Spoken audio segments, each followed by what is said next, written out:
Minha filha drenou cada centavo da minha conta bancária e partiu para a Europa com o marido e o sogro, deixando apenas um recibo de transferência e nenhuma explicação.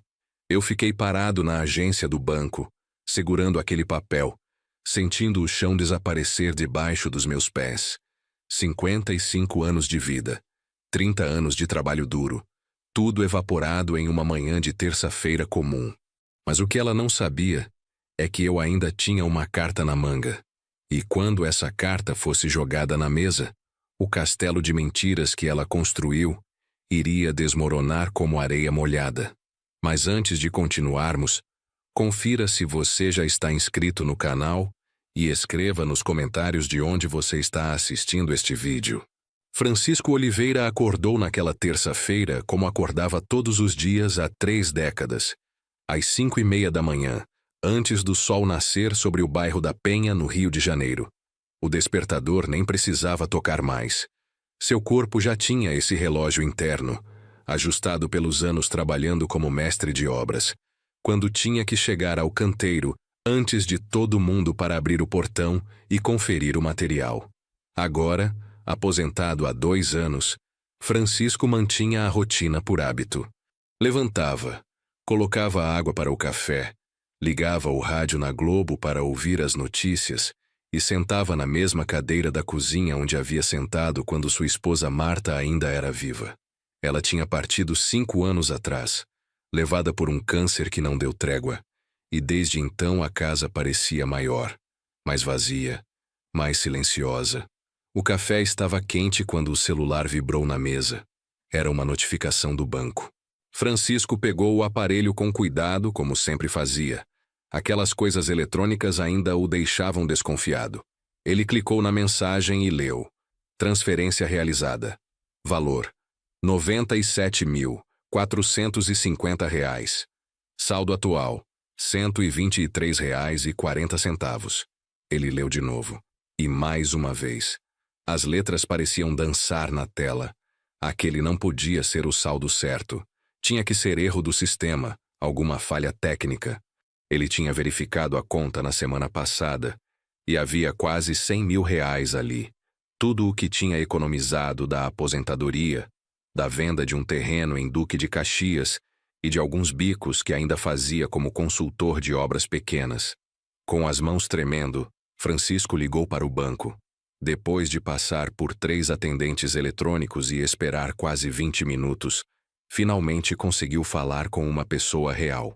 Senhor Oliveira, estou vendo aqui que foi realizada uma transferência ontem às 21h42, disse a atendente com voz profissional e distante. Mas eu não fiz transferência nenhuma. Francisco respondeu, sentindo o coração acelerar. A transferência foi feita através do aplicativo do banco, senhor, com sua senha e token de segurança. Eu não tenho aplicativo. Eu nem sei mexer direito nisso. De acordo com nosso sistema, o aplicativo foi instalado há 6 meses no seu aparelho e já foram realizadas outras operações menores anteriormente. Francisco sentiu o ar faltar. 6 meses atrás. Foi quando Marina, sua filha, tinha vindo visitá-lo e disse que ia atualizar o celular dele, que estava muito lento. Ela tinha ficado quase 1 hora mexendo no aparelho, dizendo que estava limpando arquivos e instalando antivírus. Para onde foi esse dinheiro? Ele perguntou, a voz saindo áspera.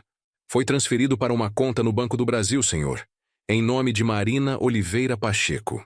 O mundo parou. O rádio continuava falando sobre trânsito na Avenida Brasil, mas Francisco não ouvia mais nada. Apenas o nome da filha ecoando na sua cabeça como um sino fúnebre. Senhor? O senhor ainda está aí?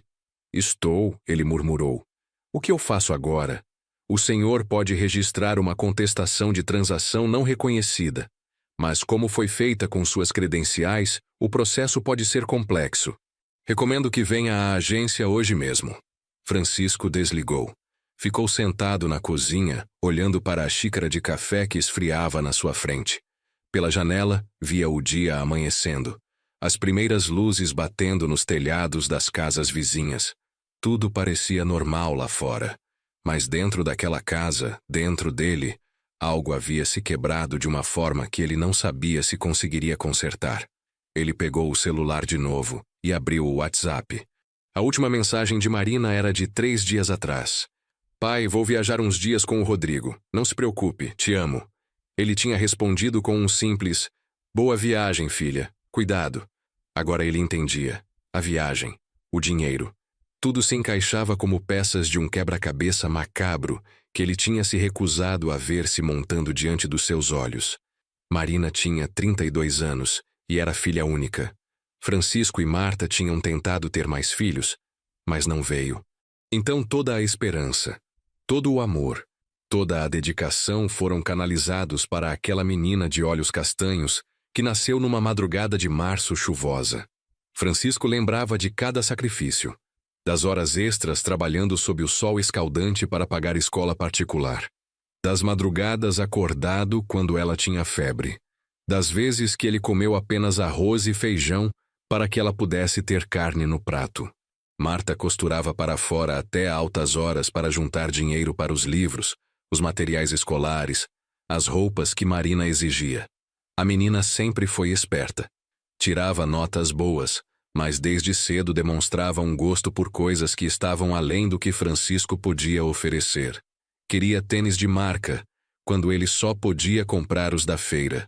Queria ir ao shopping quando ele só tinha dinheiro para a praça. Queria viajar para a praia quando ele mal conseguia pagar o aluguel. Ela só quer o que as outras crianças têm. Marta defendia. É normal. Mas Francisco via algo mais. Via uma insatisfação que não era apenas infantil. Era algo mais profundo, mais corrosivo. Marina olhava para a vida deles com vergonha disfarçada de amor. Quando ela entrou na faculdade de administração, conseguiu uma bolsa parcial. Mas mesmo assim, Francisco teve que trabalhar em 2 empregos para cobrir o resto. Ele chegava em casa às 11 da noite, exausto, com as costas doendo. E Marta esquentava a janta que havia guardado. Marina estava sempre no quarto, estudando ou mexendo no celular. Foi na faculdade que ela conheceu Rodrigo Pacheco, um rapaz de família bem estabelecida, pai advogado, mãe professora universitária. Moravam num apartamento em Botafogo, tinham carro do ano, viajavam todo ano para o exterior. Rodrigo era bonito, educado, falava bem. Mas havia algo nele que incomodava Francisco desde o primeiro dia. Era a forma como ele olhava para a casa na Penha, com aquele sorriso educado que não escondia o desdém.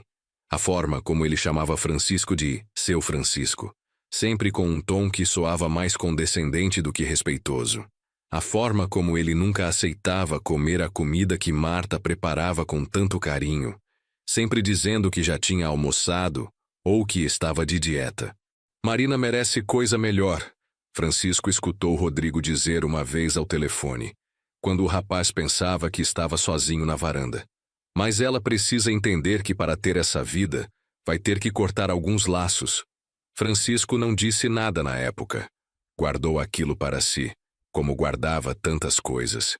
Homens da sua geração não eram de falar muito sobre sentimentos, sobre medos. Engoliam e seguiam em frente. O casamento aconteceu 3 anos atrás. Foi uma cerimônia grande, cara, paga quase toda pela família de Rodrigo. Francisco vendeu o carro, um Gol velho mas funcionando, para poder contribuir com o buffet. Ele e Marta sentaram numa mesa afastada durante a festa, vendo Marina circular entre convidados que eles não conheciam, rindo de piadas que eles não entendiam. Ela está feliz, Marta disse segurando a mão dele. É o que importa. Ela está longe. Francisco respondeu. E vai ficar mais longe ainda. Marta morreu 6 meses depois do casamento. Marina chorou no velório, mas não ficou para ajudar Francisco com os trâmites. Tinha trabalho, compromissos, uma vida agitada. Rodrigo apareceu de terno preto, deu um abraço rápido em Francisco e ficou no fundo da igreja, mexendo no celular. Depois do enterro, Francisco ficou sozinho naquela casa. Marina ligava uma vez por semana, sempre correndo, sempre com pressa. As visitas foram ficando mais raras. Primeiro uma vez por mês, depois a cada 2 meses, depois apenas em datas especiais. Francisco vestiu uma calça jeans, uma camisa social azul clara que Marta tinha dado de presente no último aniversário dele, e saiu de casa. O sol já estava alto quando ele chegou à agência do banco na Avenida Brasil. A fila estava enorme, como sempre, mas ele pegou a senha e sentou para esperar. Enquanto esperava, ele pensava. Marina não tinha feito aquilo sozinha. Ela não era burra, mas também não era esperta o suficiente para planejar algo assim sem ajuda. Rodrigo estava envolvido, com certeza. E provavelmente o pai dele também, o advogado.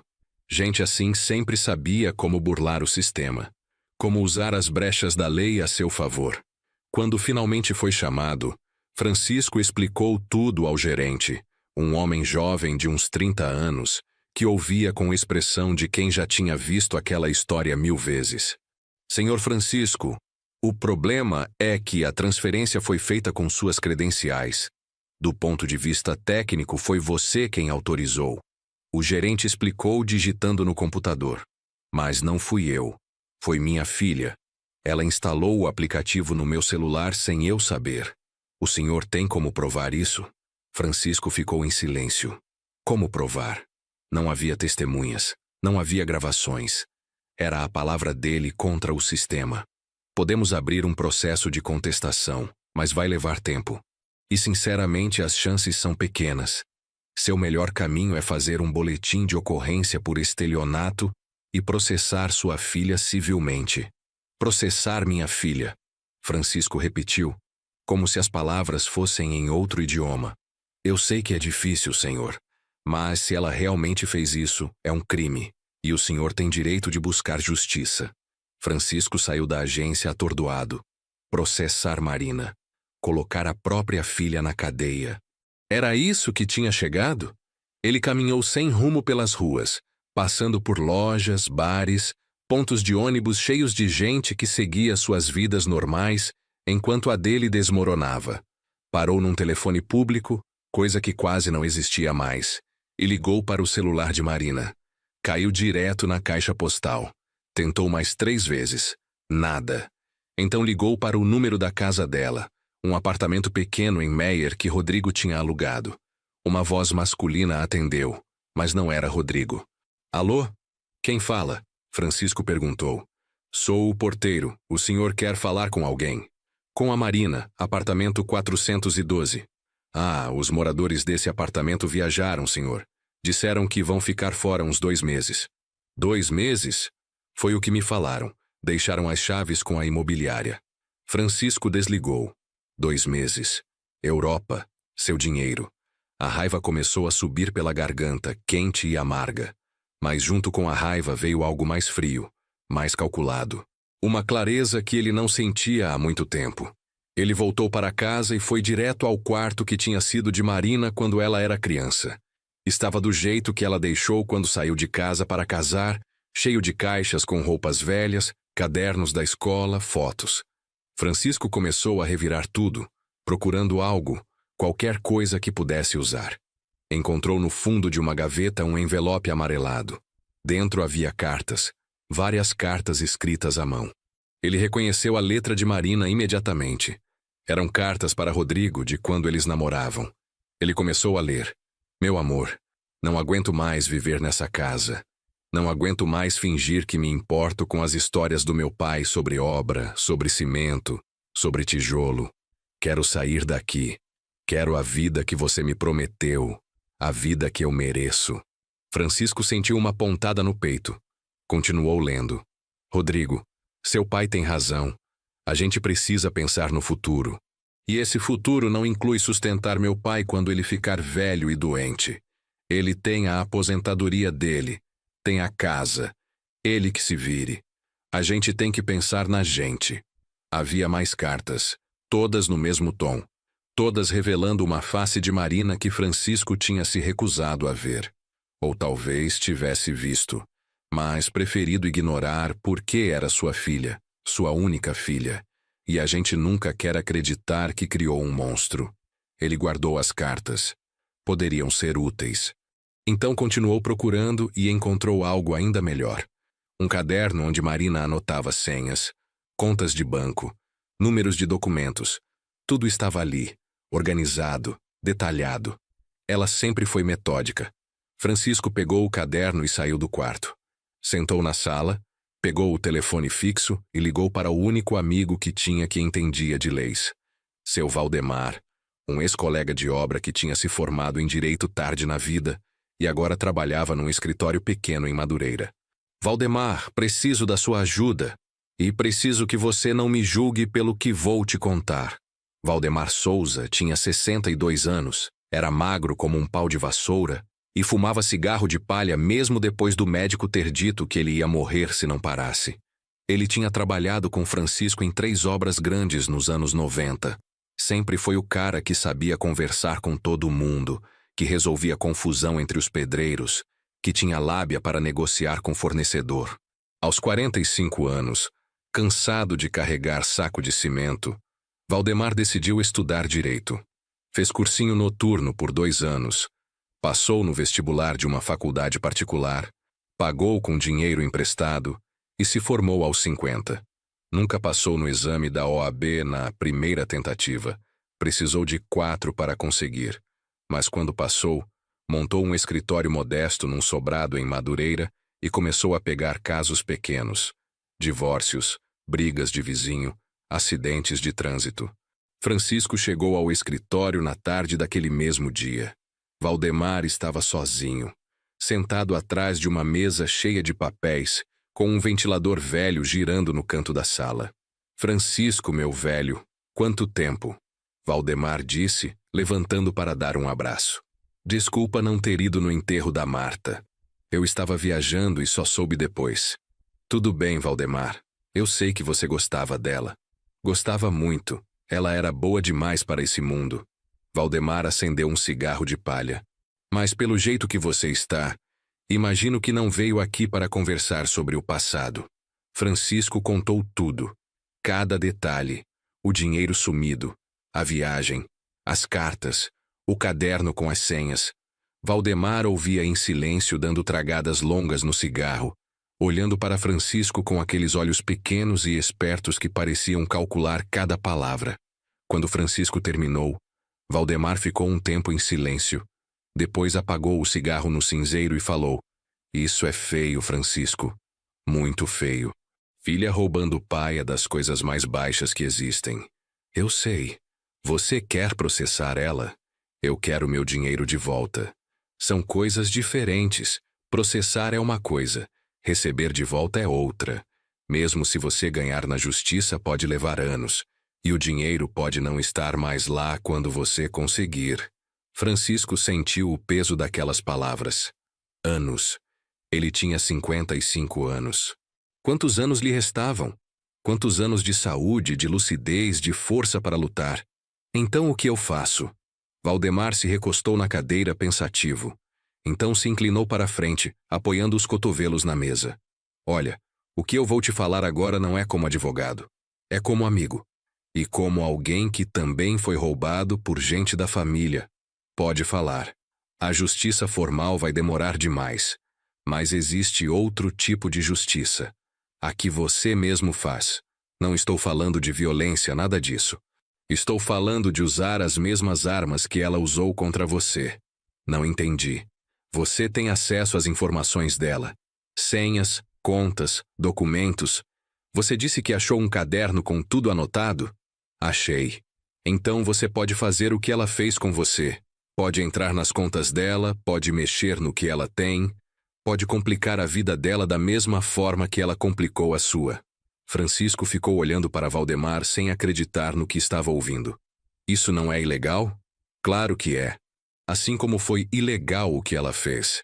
A diferença é que ela está na Europa gastando seu dinheiro enquanto você está aqui sofrendo. Às vezes, meu amigo, a lei não é suficiente. Às vezes você precisa fazer justiça com as próprias mãos, de forma inteligente. E se eu for preso? Você não vai ser preso se fizer direito. E olha, mesmo que seja, você acha que vai ser pior do que viver o resto da vida sabendo que sua filha te roubou e não pagou por isso? Francisco ficou em silêncio. Pensou em Marta. O que ela diria? Ela sempre foi a voz da razão, da paciência, do perdão. Mas Marta não estava mais ali. E Marina tinha esperado ela morrer para fazer aquilo. Tinha esperado ele ficar sozinho, vulnerável, sem ninguém para defendê-lo. Me ajuda, Francisco disse finalmente. Me ensina o que eu preciso fazer. Valdemar sorriu. Não era um sorriso alegre. Era um sorriso de quem conhecia o gosto da vingança e sabia que era amargo, mas necessário. Primeiro, a gente precisa descobrir exatamente onde ela está. Segundo, a gente precisa entender como funciona a conta para onde seu dinheiro foi. Terceiro, a gente precisa agir rápido, antes que ela mova tudo para outro lugar ou gaste tudo. Como a gente descobre onde ela está? Redes sociais. Gente como sua filha não consegue viajar sem postar foto. É questão de tempo até ela aparecer em algum lugar mostrando a vida boa que está tendo com seu dinheiro. Valdemar estava certo. Naquela mesma noite, Francisco criou um perfil falso no Instagram e procurou Marina. Encontrou facilmente. O perfil estava público.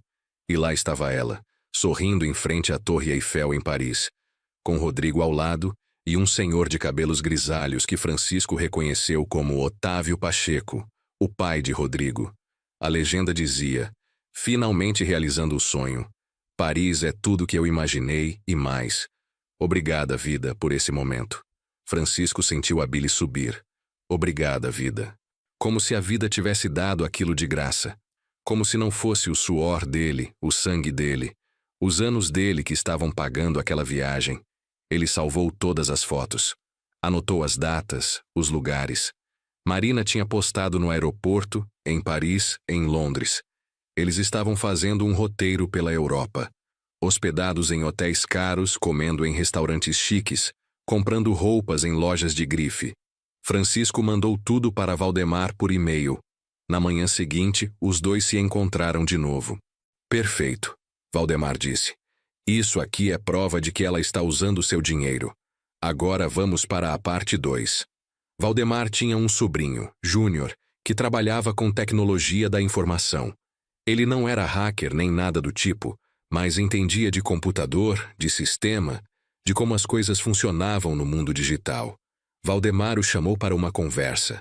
Júnior tinha 28 anos, usava óculos de armação grossa e tinha aquele jeito desconfortável de quem passava mais tempo na frente da tela do que com pessoas reais. Ele ouviu a história de Francisco com atenção e depois disse: Olha, eu não faço nada ilegal, mas posso te ensinar a fazer as coisas dentro do que é seu direito. Como assim? Francisco perguntou.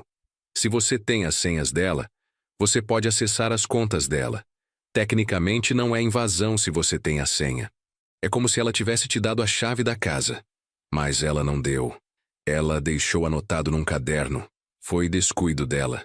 Você está só usando uma informação que ela deixou disponível. Era um argumento fraco. Francisco sabia disso. Mas também sabia que precisava fazer alguma coisa. Não podia ficar parado enquanto Marina gastava cada centavo que ele tinha juntado. Júnior ensinou Francisco a acessar o aplicativo do banco que Marina usava. Com as senhas do caderno, conseguiram entrar sem dificuldade. E lá estava. Uma conta com um saldo de R$86 mil. Ela já tinha gastado mais de 10 mil em menos de uma semana. Você pode transferir de volta, Júnior disse. Só que aí ela vai ver e vai bloquear tudo. Tem que ser mais esperto que isso. Como? Você cria um bloqueio, diz que perdeu a senha, que precisa renovar o token de segurança. Isso congela a conta por alguns dias enquanto o banco investiga. Nesse tempo, você entra com um processo judicial pedindo o bloqueio dos bens dela por apropriação indébita. Mas o processo não vai demorar? Vai. Mas o bloqueio temporário é rápido, principalmente se você tiver as provas certas. E você tem. Tem as fotos dela gastando, tem o caderno com as senhas, tem o histórico de transferência. Francisco olhou para Valdemar, que estava em pé encostado na parede, fumando seu cigarro de palha. O que você acha? Acho que é arriscado, mas acho que vale a pena tentar. Naquela noite, Francisco mal dormiu. Ficou deitado na cama, olhando para o teto, pensando em tudo que tinha acontecido. Pensava em Marina criança, correndo pela casa com aquele riso solto. Pensava em Marta dizendo: Vai ver, ela melhora quando crescer. Vai ver, é só uma fase. Não era fase, era caráter.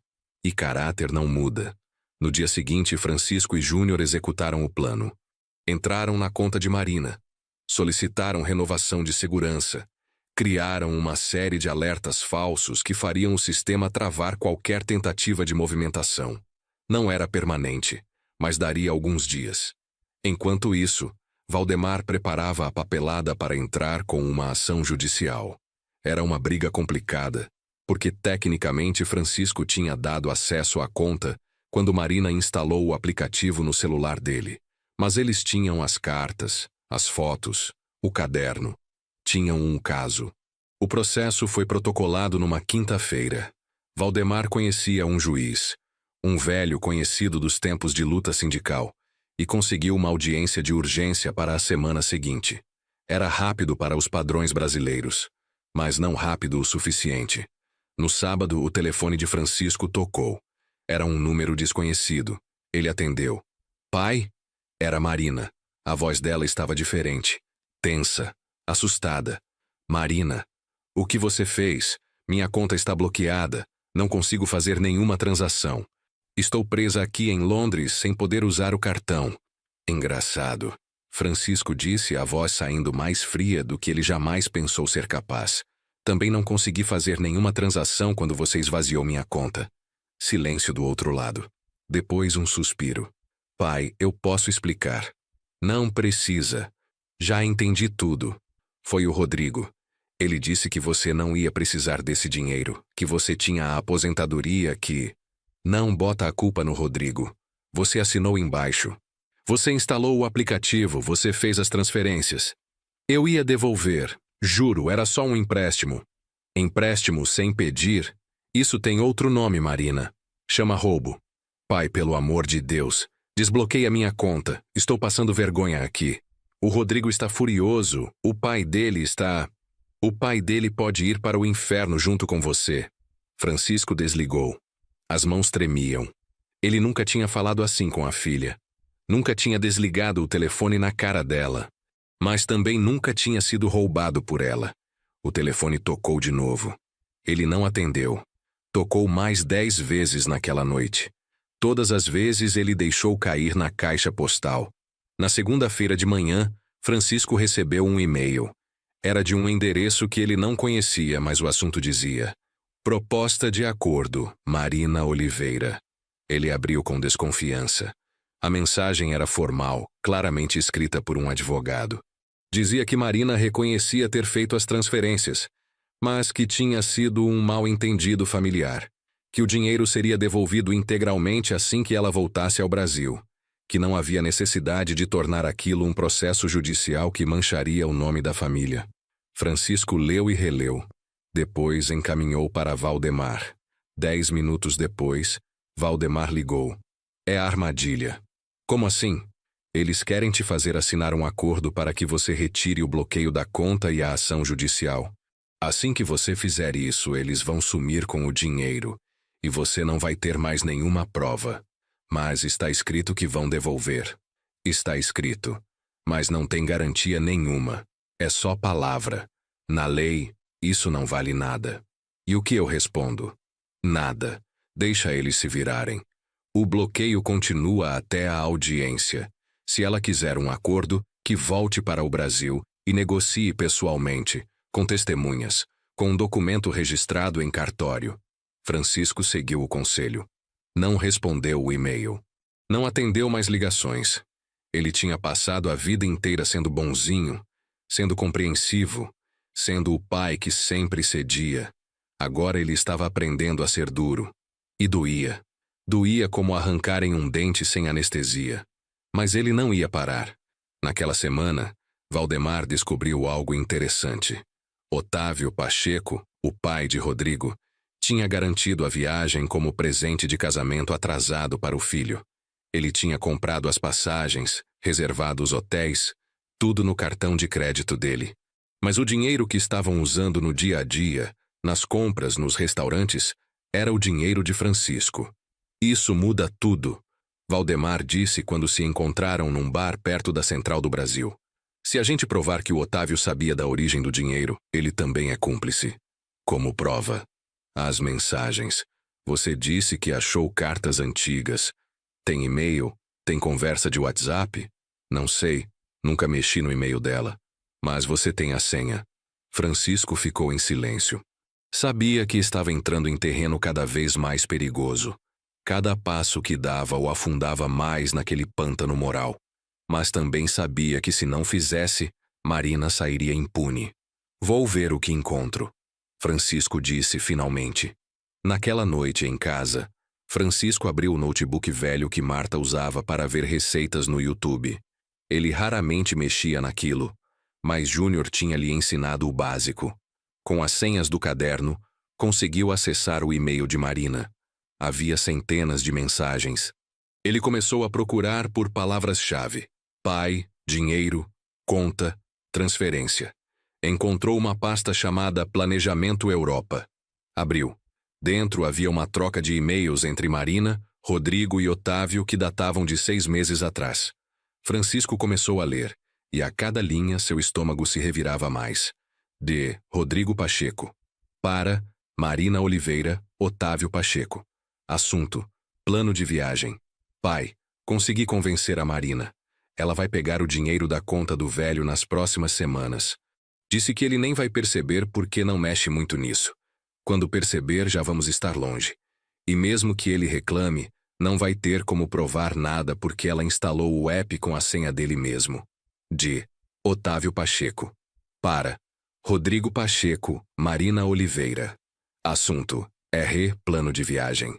Filho, acho que vocês estão se precipitando. Isso pode dar problema legal. Mas se estão decididos, pelo menos façam direito. Não gastem tudo de uma vez. Deixem um pouco na conta dele para não levantar suspeita imediata.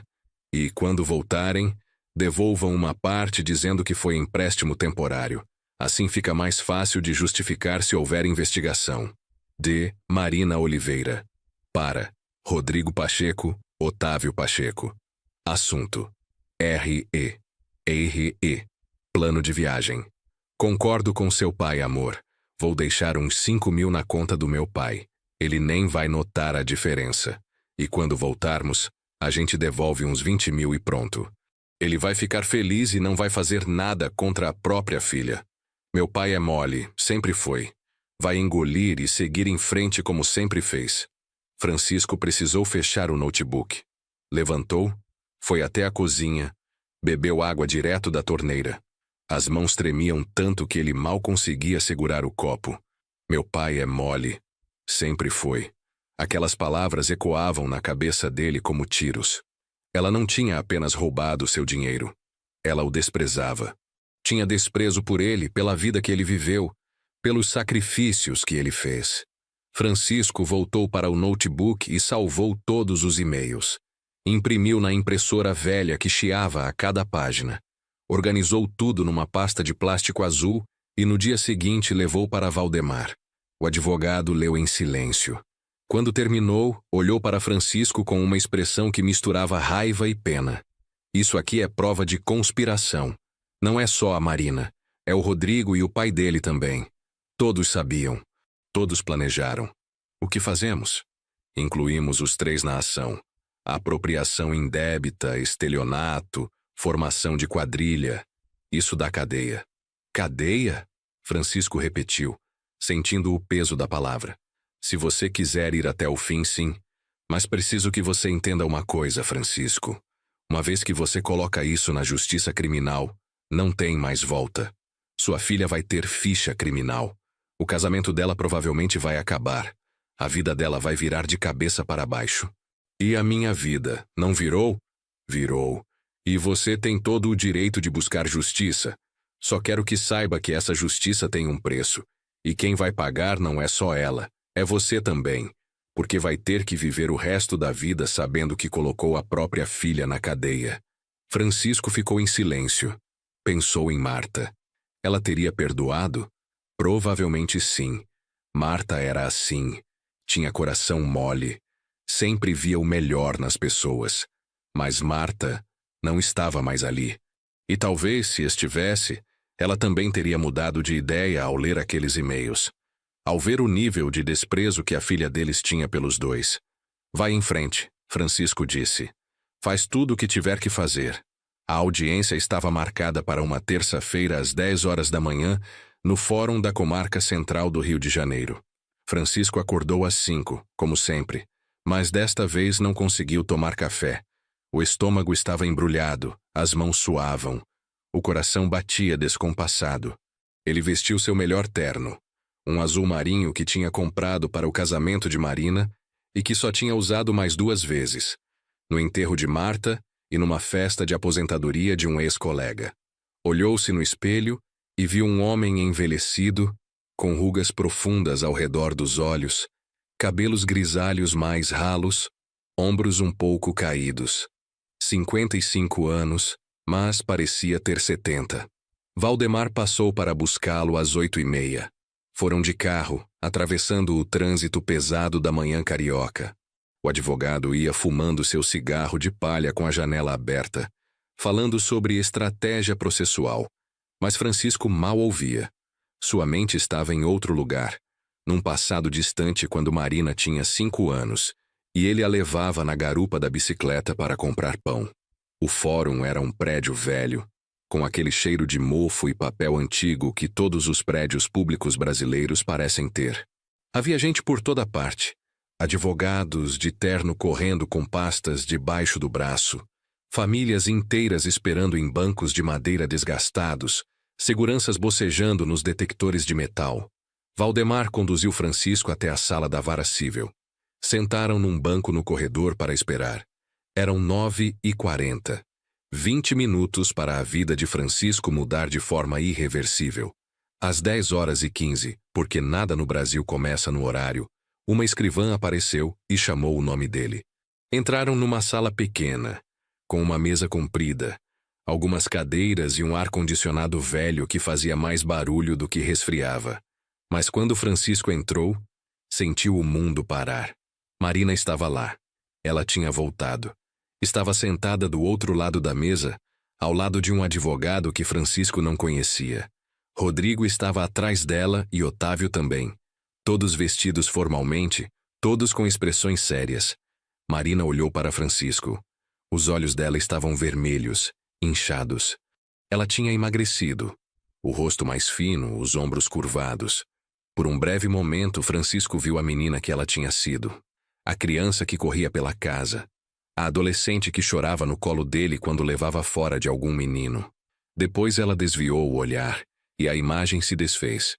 O juiz entrou. Um homem de uns 60 anos, careca, com óculos de leitura pendurados no pescoço. Sentou, organizou os papéis na frente dele e começou. Bom dia.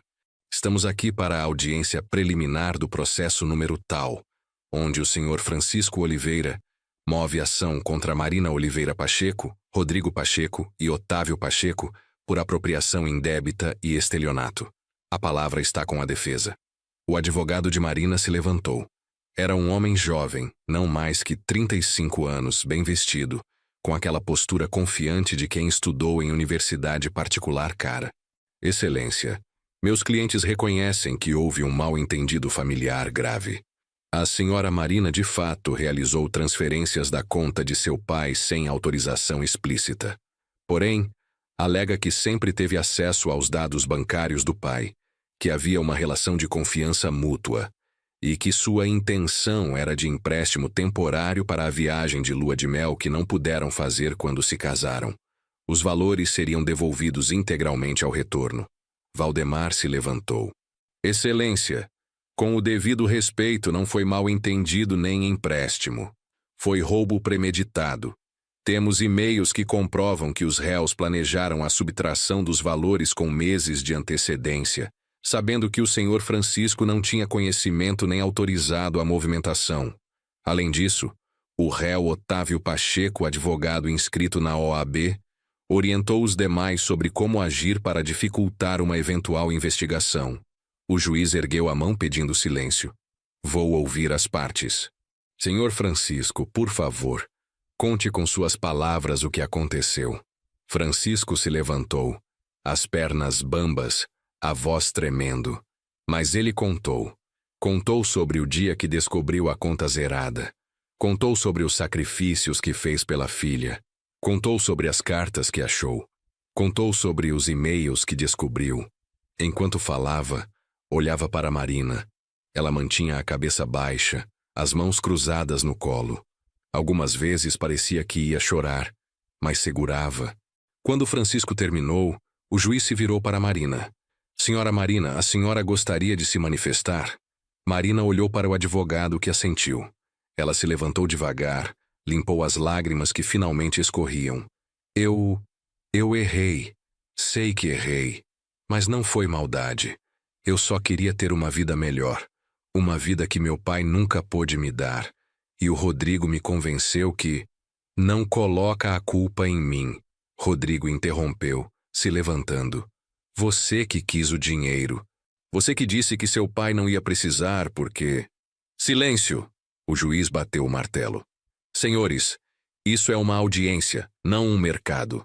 Vou dar 5 minutos para os advogados conversarem com seus clientes. Depois quero uma proposta de acordo ou vamos direto para a fase processual.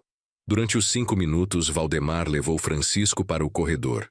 Do outro lado, Marina e seu advogado falavam em voz baixa.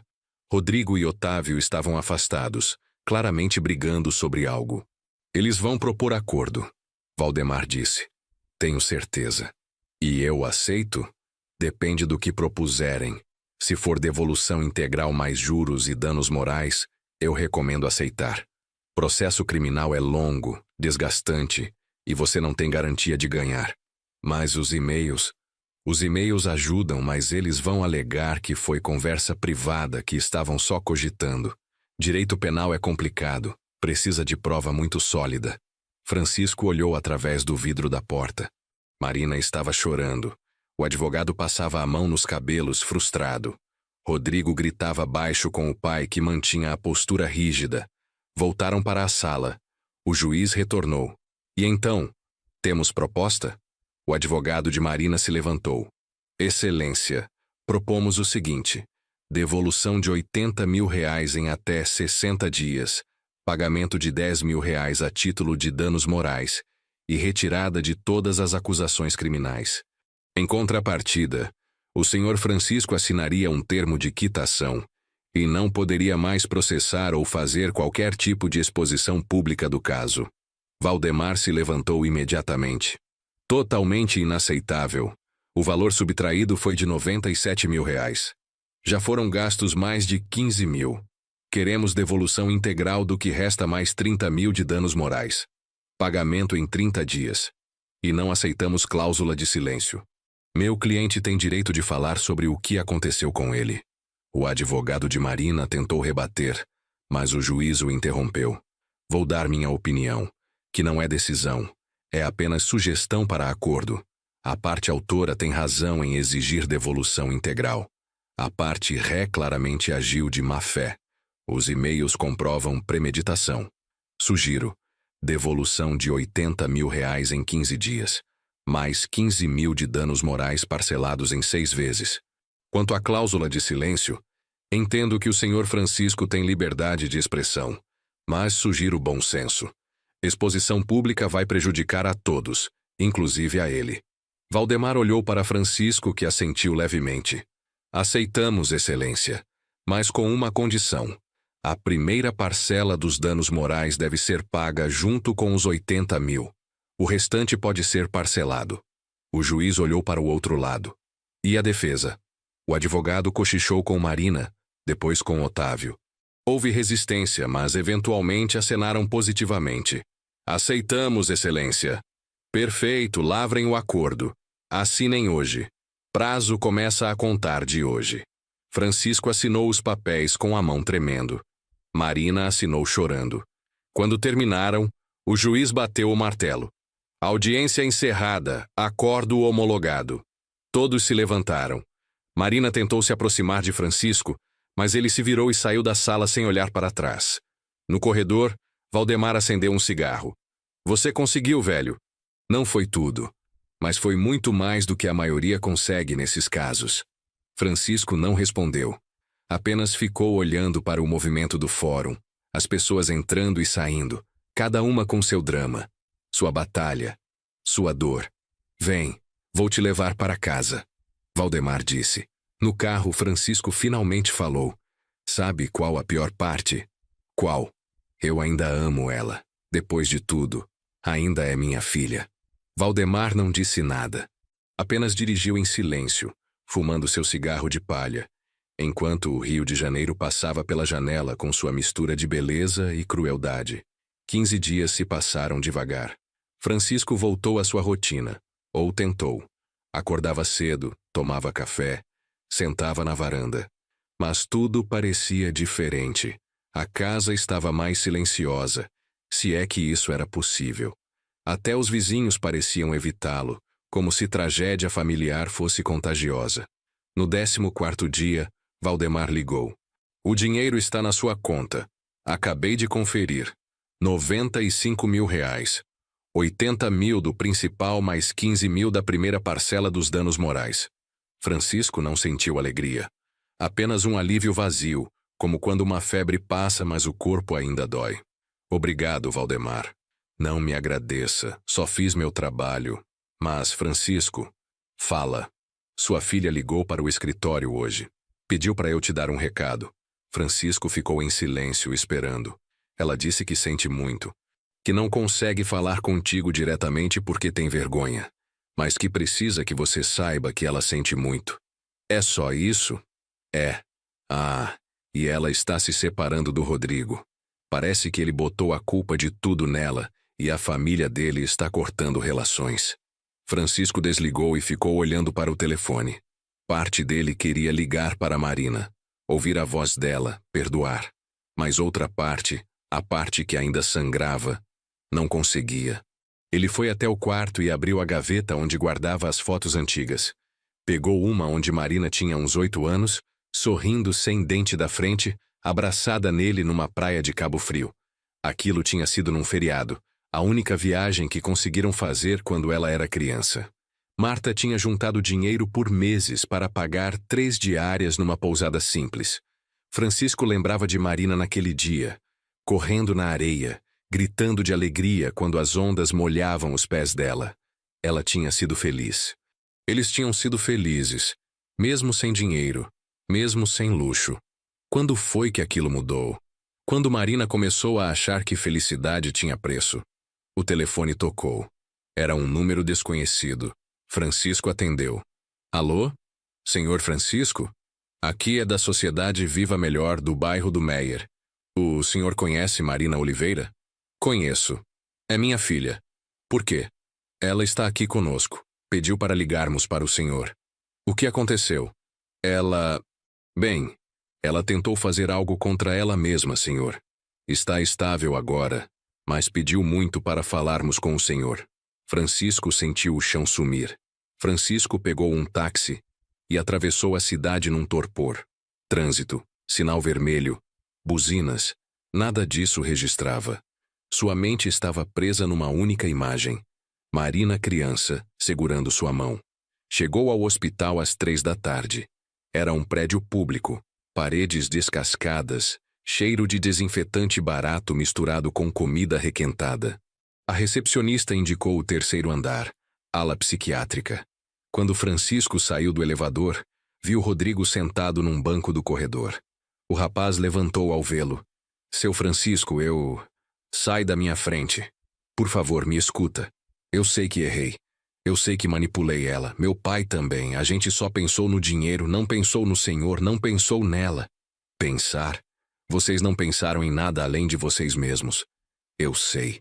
E agora ela está destruída. Se separou de mim, perdeu o emprego, está sem dinheiro. Tentou... Eu sei o que ela tentou, onde ela está. Quarto 312. Francisco passou por Rodrigo sem mais uma palavra. Encontrou o quarto, uma porta azul com uma janelinha de vidro. Respirou fundo e entrou. Marina estava deitada na cama com os pulsos enfaixados, o rosto pálido, olhos fixos no teto. Quando o viu, começou a chorar. Pai! Francisco se aproximou devagar. Puxou uma cadeira e sentou ao lado da cama. Não tocou nela. Apenas ficou ali, olhando para a filha que tinha criado, que tinha amado, que tinha perdido. Por que você fez isso? Ele perguntou, a voz saindo rouca. Porque eu destruí tudo. Destruí você, meu casamento, minha vida. E percebi que nunca vou conseguir ser a filha que você merecia. Você não precisa ser nada além do que é. Mas o que eu sou, pai? Eu sou uma ladra. Roubei meu próprio pai. Que tipo de pessoa faz isso? Francisco ficou em silêncio. Tinha tanta coisa para dizer. Tanta raiva guardada, tanta dor. Mas olhando para ela naquela cama com os pulsos enfaixados, percebeu que a raiva não servia mais para nada. Uma pessoa perdida, ele disse finalmente. Uma pessoa que errou, mas que pode recomeçar. Não tem recomeço para mim, pai. Eu estraguei tudo. Sua mãe dizia uma coisa que eu nunca entendi direito. Ela dizia que a gente não é definido pelos erros que comete, mas pelo que faz depois deles. Marina olhou para ele, os olhos transbordando. Eu não mereço seu perdão. Não merece. Mas eu vou te dar assim mesmo. Porque você é minha filha, e eu sou seu pai. E isso não muda, não importa o que aconteça. Ele estendeu a mão.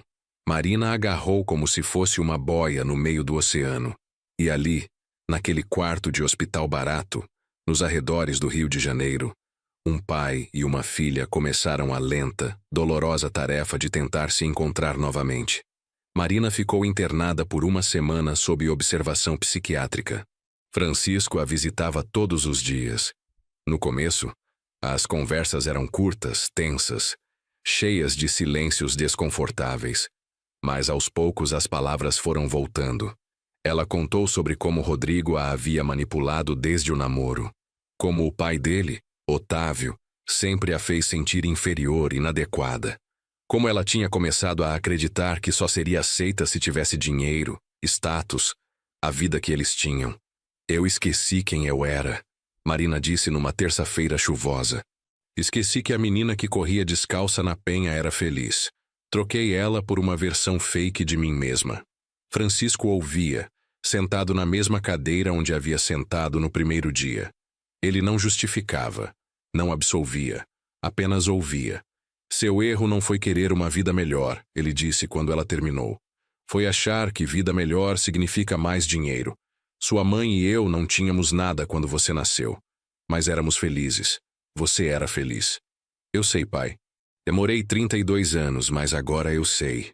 Quando Marina recebeu alta, não tinha para onde ir. Rodrigo tinha trocado a fechadura do apartamento. Os pais dele não atendiam o telefone. As amigas que ela tinha, as do círculo social que frequentava, sumiram quando souberam que ela estava falida e com problemas mentais. Francisco a levou para casa. Ela entrou devagar, olhando tudo como se visse pela primeira vez em anos. A sala simples, o sofá velho de tecido desbotado, a mesa de fórmica riscada, a foto de Marta na parede. Está tudo igual, ela murmurou. Está. Algumas coisas não mudam. Nos dias seguintes, estabeleceram uma rotina. Francisco acordava cedo. Fazia café. Marina levantava mais tarde, ainda sob efeito dos remédios psiquiátricos. Tomavam café juntos, em silêncio, ouvindo o rádio. Ela começou a ajudar na casa. Lavar louça, varrer o chão, tarefas simples que ela não fazia há anos. No começo fazia errado. Usava muito sabão, molhava o chão demais, mas Francisco não reclamava.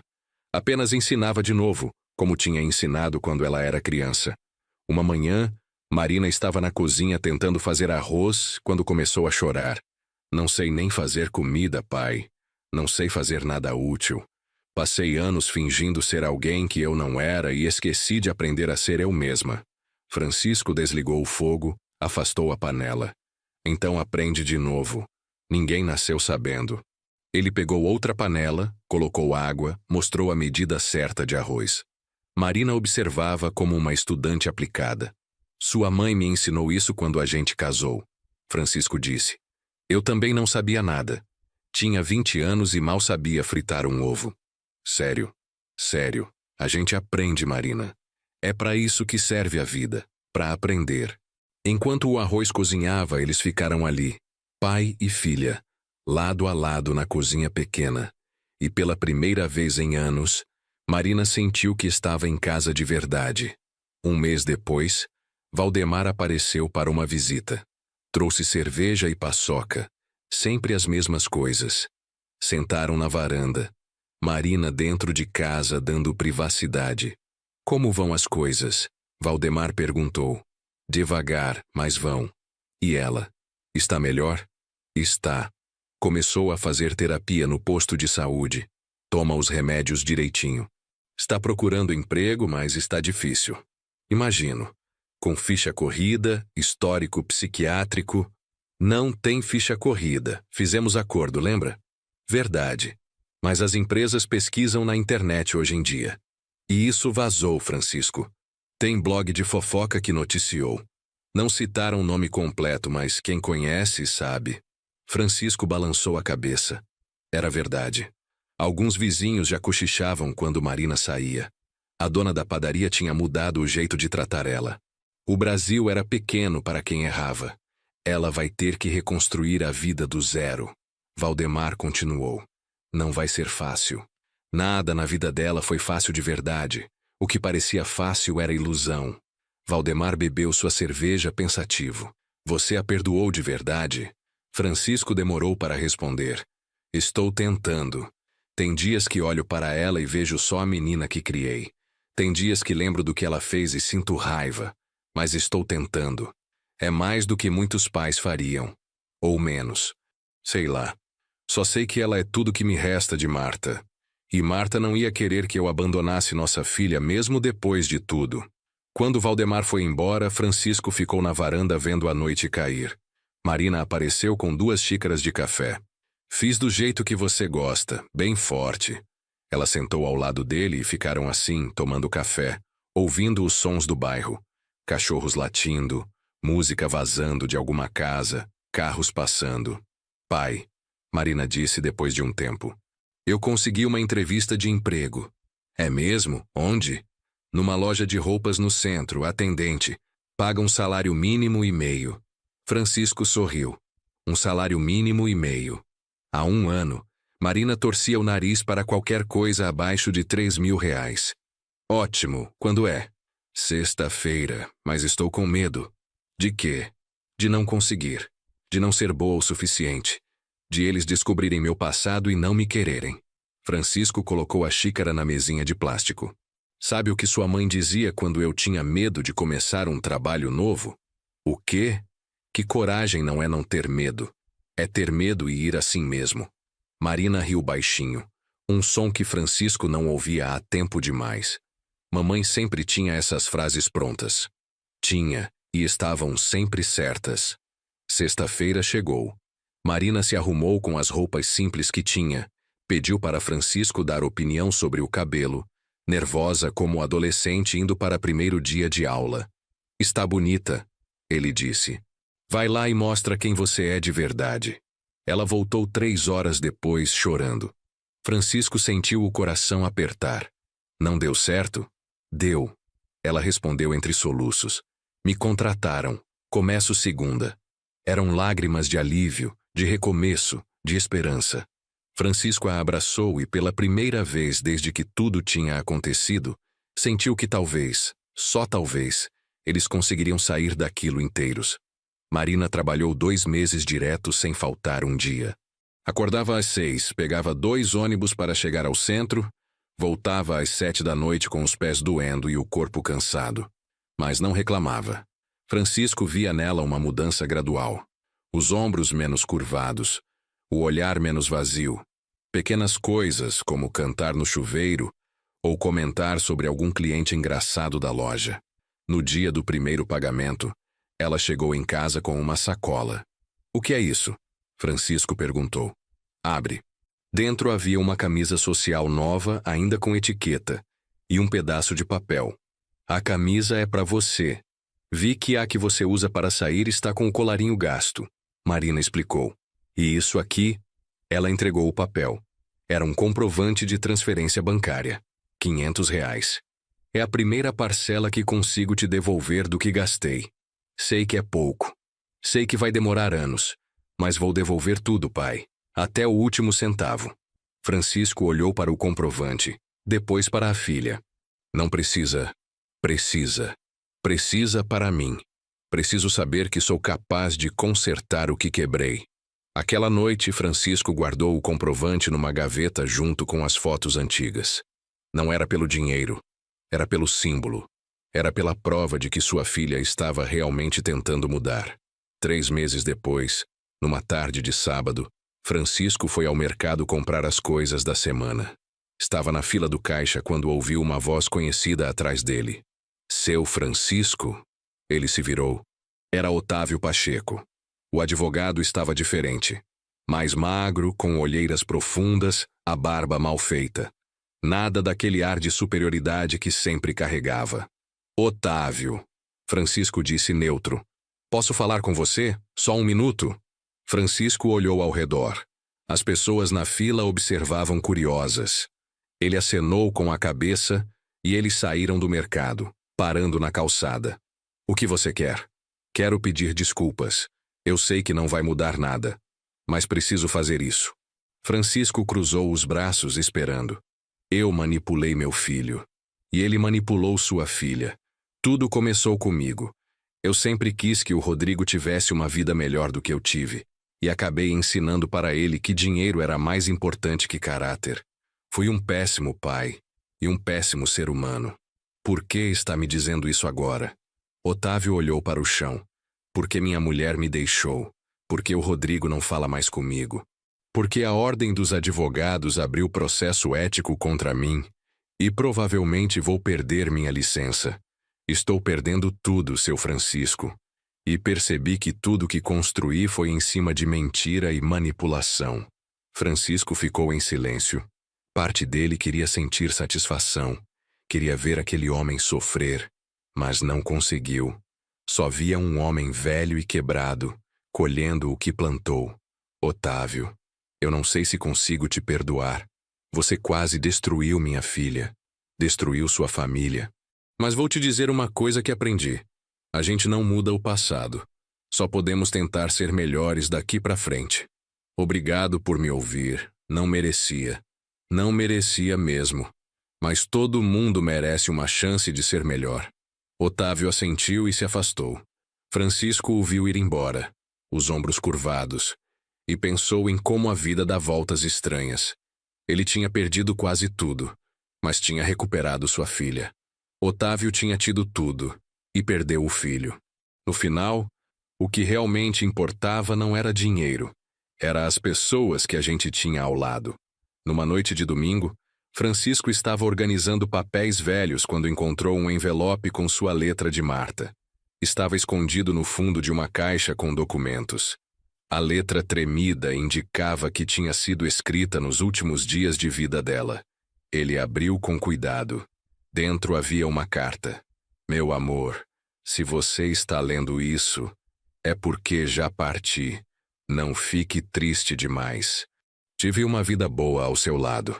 52 anos não foram suficientes, mas foram felizes. Quero te pedir uma coisa sobre a Marina. Sei que ela está se afastando. Sei que o casamento dela está mudando quem ela é. Mas promete uma coisa. Não desiste dela. Não importa o que aconteça, não desiste da nossa menina. Ela está perdida agora, mas um dia vai se encontrar. E quando esse dia chegar, ela vai precisar de você. Seja forte até lá. Seja paciente. Seja o pai que sempre foi. Te amo eternamente. Cuida da nossa filha por mim. Marta. Francisco leu a carta 3 vezes. As lágrimas caíam no papel, borrando algumas palavras. Marta sabia. Ela sempre soube que algo assim poderia acontecer. E mesmo assim, pediu para ele não desistir. Ele guardou a carta e foi até o quarto de Marina. Ela estava dormindo, encolhida debaixo do cobertor fino. Francisco ficou na porta, apenas observando. Não desisti, Marta. Ele sussurrou. E não vou desistir. 6 meses depois do acordo judicial, Marina estava mais forte. Tinha sido promovida na loja para supervisora, ganhava um pouco mais, conseguia pagar algumas contas da casa. Continuava devolvendo dinheiro para Francisco todo mês, pequenas quantias que ele guardava numa poupança que pretendia dar de volta para ela um dia. Numa quinta-feira, ela chegou em casa mais cedo, agitada. Pai, preciso te contar uma coisa. O que foi? O Rodrigo me ligou. Quer conversar? Francisco sentiu o estômago apertar. E você quer? Não sei, parte de mim quer fechar aquele ciclo. Parte tem medo de voltar para aquele lugar escuro. Você é mais forte agora. Sou. É. E eu vou estar aqui quando você voltar, não importa o que aconteça. Marina encontrou Rodrigo num café em Botafogo 2 dias depois. Francisco a levou de carro, esperou na rua. Ela entrou nervosa. Saiu 1 hora depois com os olhos vermelhos, mas o rosto calmo. No caminho de volta, ela contou. Ele pediu desculpas. Disse que estava em terapia. Que percebeu que foi manipulador, abusivo. Que sente muito. E você acreditou? Acreditei que ele sente muito. Mas também percebi que não importa. Eu não o amo mais. Na verdade, acho que nunca amei. Amei a ideia dele, a vida que ele representava. Mas não o conhecia de verdade. E como você se sente? Livre, Marina respondeu, e sorriu pela primeira vez em meses. 1 ano após aquela terça-feira fatídica, quando Francisco descobriu a conta zerada, muita coisa havia mudado.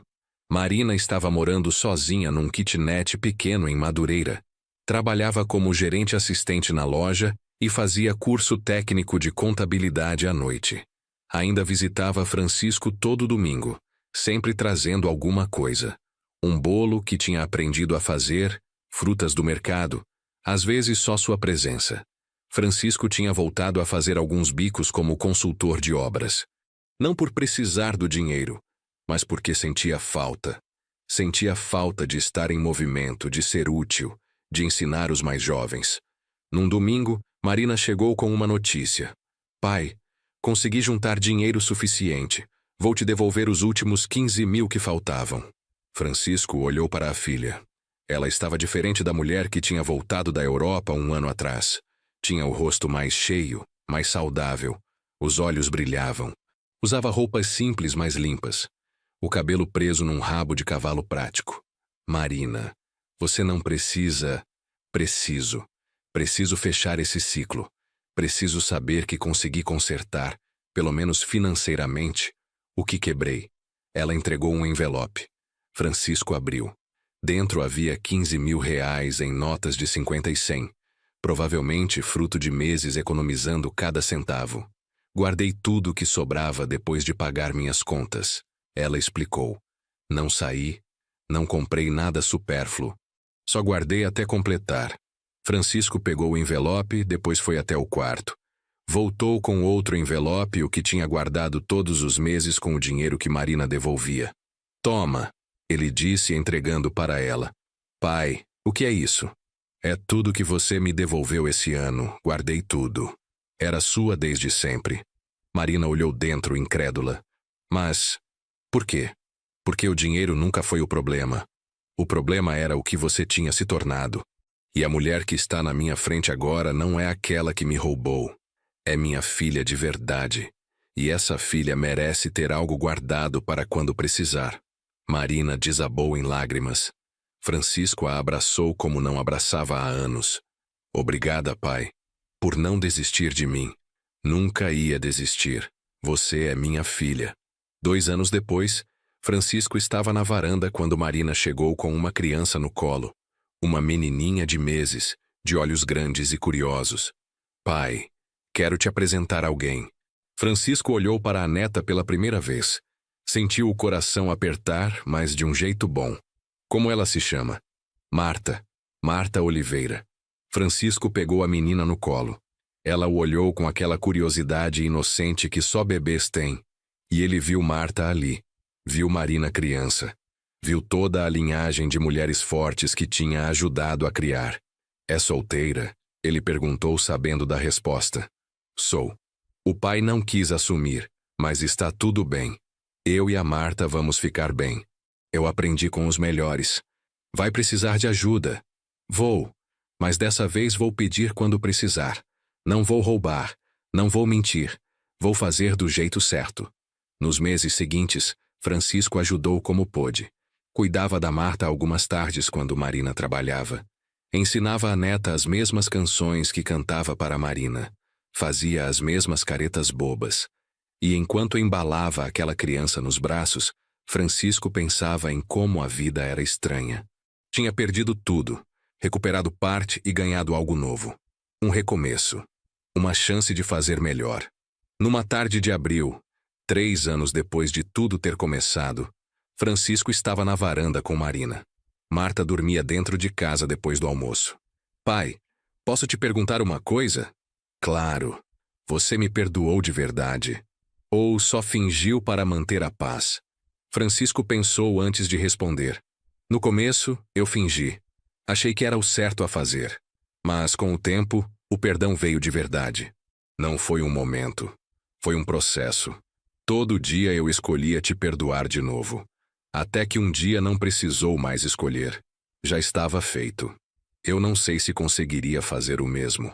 Espero que você nunca precise. Espero que a Marta nunca te faça passar pelo que você me fez passar. Se ela fizer, eu vou lembrar de você. De como você foi forte sem ser duro. De como você foi firme sem ser cruel. Ficaram em silêncio, vendo o sol se pôr sobre o bairro da Penha. Os mesmos telhados, as mesmas ruas, a mesma vida simples que sempre tiveram. Mas agora tudo parecia diferente, mais leve, mais verdadeiro. Sabe o que eu aprendi com tudo isso? Marina disse. O quê? Que a gente não precisa de muito para ser feliz. Precisa só das pessoas certas, do amor certo, do respeito certo. Eu tinha tudo isso e joguei fora porque achei que precisava de mais. Mas mais nunca era suficiente. Agora eu tenho menos e sou mais feliz do que nunca fui. Francisco sorriu. Sua mãe dizia isso. Ela sempre foi mais sábia que eu. Vocês dois foram sábios, eu que fui burra. Você não foi burra. Foi perdida. Mas se encontrou, e isso é o que importa. Dentro de casa, Marta começou a chorar. Marina se levantou. É a hora da mamadeira. Vai, eu fico aqui mais um pouco. Francisco ficou sozinho na varanda. Pegou o celular e abriu a galeria de fotos. Tinha uma foto de Marta, sua esposa, que ele olhava todos os dias. Conseguimos, amor. Ele sussurrou para a tela. Nossa menina voltou. E naquele momento, com o som de Marina cantando para a filha vazando pela janela, Francisco Oliveira sentiu que tinha cumprido sua missão. Não tinha sido fácil, tinha doído mais do que qualquer dor física, mas tinha valido a pena, porque no final o amor de pai não desiste. Mesmo quando deveria, mesmo quando seria mais fácil. O amor de pai persiste, resiste, insiste. E às vezes, só às vezes consegue trazer de volta quem se perdeu. 5 anos depois daquela terça-feira que mudou tudo, Francisco comemorava 60 anos. Marina organizou uma festa pequena na casa da Penha. Alguns vizinhos, Valdemar e a família, Júnior, Dona Conceição da padaria. Marta, agora com 3 anos, corria pela casa com aquela energia infinita das crianças. Francisco a observava, vendo a vida se repetir, se renovar. No meio da festa, Marina pediu atenção de todos. Quero fazer um brinde ao meu pai, ao homem mais forte que conheço. Não porque nunca caiu, mas porque sempre levantou. Não porque nunca errou, mas porque sempre tentou acertar. E principalmente porque quando eu cometi o pior erro da minha vida, quando eu o traí da pior forma possível, ele não me abandonou. Ele me mostrou o que é amor de verdade. As pessoas brindaram. Francisco sentiu os olhos úmidos. Mais tarde, quando todos tinham ido embora e só restavam ele, Marina e Marta, eles sentaram na varanda como faziam tantos domingos. Pai, posso te fazer uma pergunta? Sempre. Se você pudesse voltar no tempo, mudaria alguma coisa? Francisco pensou. Pensou no dinheiro roubado, na dor, na traição. Pensou nas noites sem dormir, nos dias de angústia, no desespero de ver a filha internada. Não, ele disse finalmente, porque se eu mudasse, talvez você não tivesse aprendido. Talvez eu não tivesse aprendido. E nós não estaríamos aqui agora, juntos, de verdade. Marina encostou a cabeça no ombro dele, como fazia quando era criança. Eu te amo, pai. Eu também te amo, filha. E ali, Naquela varanda simples de uma casa simples num bairro simples do Rio de Janeiro, uma história de traição, dor e vingança se transformou numa história de perdão, reconstrução e amor. Porque no final, não importa quantas vezes você caia, importa quantas vezes você levanta. E quantas pessoas estão dispostas a te dar a mão quando você não consegue levantar sozinho. Francisco Oliveira tinha dado a mão para sua filha, e ela tinha agarrado. E juntos, eles tinham encontrado o caminho de volta para casa. Se essa história tocou seu coração, compartilhe com alguém que você ama. Deixe nos comentários qual parte mais te emocionou e de onde você está assistindo. Sua interação nos ajuda a continuar trazendo histórias que falam sobre o que realmente importa: família, perdão e recomeços. Inscreva-se no canal, ative o sininho de notificações e não perca as próximas histórias que vamos contar. Porque todos nós temos uma história. E todas merecem ser ouvidas. Um abraço forte e até a próxima.